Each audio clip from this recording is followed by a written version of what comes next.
నమస్తే. Pan India cinema సాక్షాత్తు Andhra Pradesh deputy chief minister Pawan Kalyan గారు నటించిన హరిహర వీరమల్లు నిన్న రిలీజ్ అయింది. చాలా ఉత్కంఠతతో రాష్ట్ర ప్రజానీకమే కాదు, దేశ ప్రజానీకం కూడా ఎదురు చూశారు. ఈ సినిమా సక్సెస్ అవుతుందా, ఫ్లాప్ అవుతుందా అనేది అందరూ ఎదురు చూసినటువంటి అంశం. దీనికి ప్రధానమైన కారణం ఏంటంటే, చాలా రోజుల తర్వాత పవన్ కళ్యాణ్ గారి సినిమా రావటం. అంటే బ్రో సినిమా తర్వాత సుమారుగా 2 సంవత్సరాలు అయింది. ఆ సినిమా తర్వాత ఇవాళ హరిహర వీరమల్లు రిలీజ్ అవుతుంది.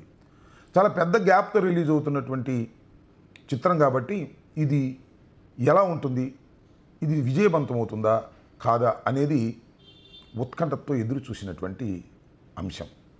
ఇంకొక అంశం ఏంటంటే, ఈ సినిమా విజయవంతం కావాలని అందరూ కోరుకున్నారు. నేను కూడా ట్వీట్ చేశాను, పవన్ కళ్యాణ్ గారి Harihara Veeramallu super duper hit అయి కనకవర్షం కురిపించాలని కోరుకున్నాను అని ట్వీట్ చేశాను. దీని మీద చాలామంది విమర్శలు చేశారు, కొంతమంది పొగిడారు, ఒక చర్చ జరిగింది. దీనికి ప్రధానమైన కారణం ఏంటంటే, పవన్ కళ్యాణ్ గారు మా రాజకీయ ప్రత్యర్థి, ఒక విధంగా రాజకీయంగా శత్రుత్వం కలిగినటువంటి వ్యక్తి. ఆయన సినిమా విజయవంతం కావాలని అంబటి రాంబాబు గారు కోరుకోవటం ఏమిటి అనేది చాలామంది ప్రశ్న. నేను ఒక విషయాన్ని చాలా స్పష్టంగా ఈ సందర్భంగా చెప్పదలుచుకున్నాను. చిరంజీవి గారి ఫ్యామిలీ అంటే మాకు కాస్త గౌరవం. కారణం ఏంటంటే, చిన్న స్థాయి నుంచి కష్టపడి పైకొచ్చి తెలుగు చలనచిత్ర సీమలో ఒక అగ్రశ్రేణి నటులుగా వారు గుర్తింపు పొందారు.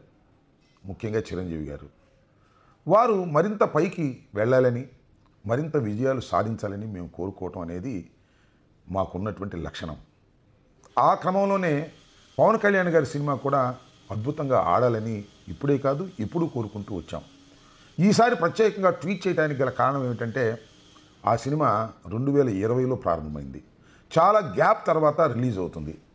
ఏఎం రత్నం గారు దానిలో పెట్టుబడి పెట్టి చాలా ఇబ్బందులకు గురయ్యారు. పవన్ కళ్యాణ్ గారు ఖాళీ లేక కాల్ షీట్లు ఇవ్వక చిత్రం సకాలంలో పూర్తి కాలేదు. 20 నుంచి 25 వరకు 5 సంవత్సరాల పాటు ఆ సినిమా రిలీజ్ కాకోకుండా ఉండిపోయింది. అందువల్ల అవుట్డేట్ అయిపోతుందనేటువంటి భయం కూడా చాలామందిలో ఉంది. ఏఎం రత్నం గారు ముందుగా ఈ చిత్రాన్ని క్రిష్కి డైరెక్టర్గా ఇచ్చారు. ఆయన కూడా 5 సంవత్సరాలు అయ్యేసరికి ఉండలేక వెళ్ళిపోయాడు. చివరికి జ్యోతి కృష్ణని వాళ్ళ అబ్బాయి, ఆయన కూడా డైరెక్టరే, ఆయన చేత డైరెక్ట్ చేయించుకుని ఎట్టకేలకు చిట్ట చివరకు సినిమా రిలీజ్ చేసుకున్నారు. ఈ సందర్భంగా నేను గతంలో ఒక వీడియో కూడా చేశాను.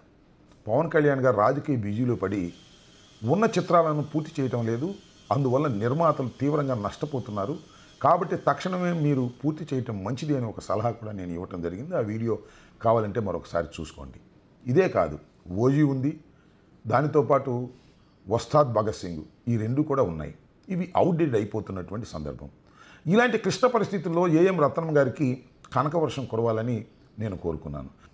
కనకవర్షం కురవాలని కోరుకున్నానంటే, అధికార దుర్వినియోగాన్ని చేసి అడ్డగోలుగా జీవోలు ఇప్పించుకుని తద్వారా ప్రజల దగ్గర నుంచి డబ్బు కాజేయాలనేది నా ఉద్దేశం కాదు. ఇవాళ పవన్ కళ్యాణ్ గారు కూడా చేసింది అదే. అడ్డగోలుగా జీవోలు ఇష్యూ చేయించుకున్నారు, ముఖ్యంగా ఆంధ్రప్రదేశ్ ప్రభుత్వం చేత. ఆంధ్రప్రదేశ్ ప్రభుత్వం అంటే ఆయన ప్రభుత్వమే. ఒక్కొక్క టిక్కెట్కి 600 రూపాయలు పెంచుకునేటటువంటి కార్యక్రమం. ఆ విధంగా జీవో ఇష్యూ చేసిన ఆంధ్రప్రదేశ్ ప్రభుత్వం అంటే ఏంటండి, నాకు అర్థం కాలేదు. ఒక సినిమా మొదటి రోజు చూడాలి అంటే 750 రూపాయలు పెట్టి థియేటర్కి వెళ్ళాలి. ఒక ఫ్యామిలీ 750 రూపాయలు పెట్టి థియేటర్కి వెళ్ళాలంటే, 4 వెళ్ళాలంటే ఎంత అవుతుంది?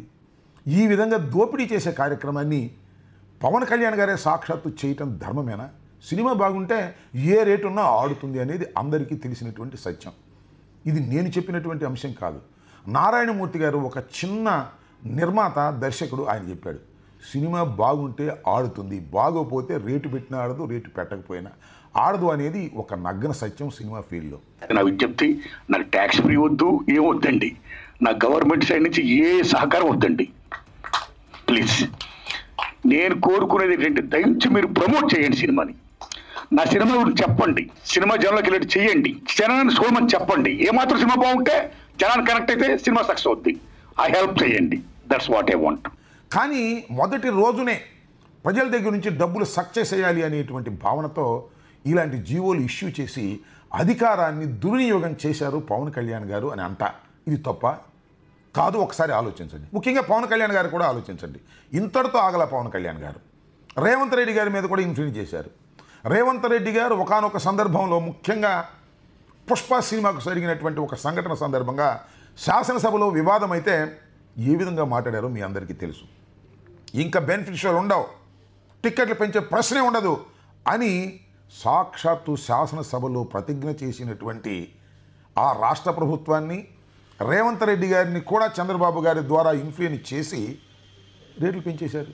భయంకరమైన రేట్లు పెంచేటటువంటి కార్యక్రమం చేసినటువంటి విషయం మీకు తెలుసు.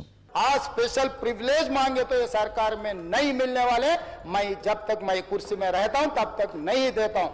ఇలా రెండు రాష్ట్రాల్లోనూ ఏదో ఒక విధంగా ఈ సినిమా ఆడినా ఆడకపోయినా మొదటి 2 రోజుల్లోనే డబ్బంతా సక్ చేయాలనేటువంటి ఉద్దేశంతో అధికారాన్ని దుర్వినియోగం చేసి జీవోలు ఇప్పించుకున్నటువంటి పవన్ కళ్యాణ్ గారిని ఏమనాలి? ఆయన ప్రజాసేవ కోసం వచ్చాడనుకోవాలా, లేక ఈ విధంగా అధికారాన్ని దుర్వినియోగం చేయడానికి ప్రయత్నం చేస్తున్నాడని అనుకోవాలా? ఒక్కసారి ప్రజలు ఆలోచించాలని మనం చేస్తున్నాం. సరే, ఆ విషయాన్ని పక్కన పెడదాం. సినిమా ఎలా ఉంది అనేది ఇక్కడ ప్రశ్న. సినిమా అనుకున్న